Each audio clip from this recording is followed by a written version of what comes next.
berdiri kembali. Indonesia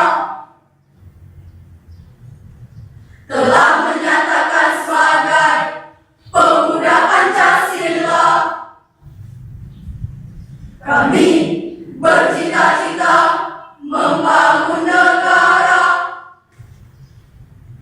yang adil, makmur, dan sentosa.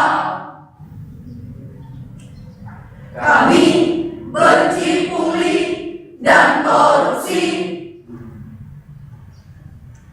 yang menghambat pembangunan negara kita ini.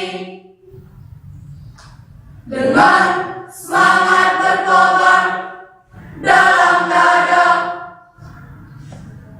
bekerja membangun tanpa pamrih. Pancasila, dasar negara Indonesia.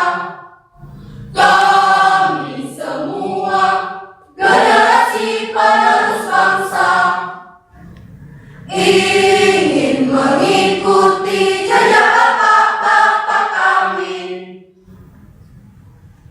Bung Karno, Bung Hatta, Pak Harto yang tercinta.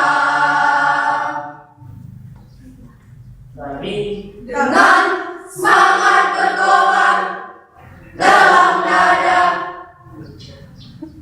bekerja membangun tanpa pamrih. Pancasila, dasar negara Indonesia.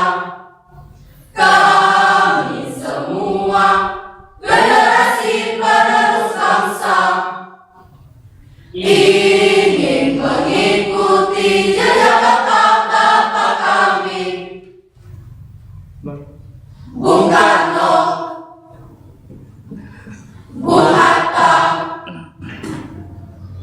Pak Harto yang tercinta, yang tercinta.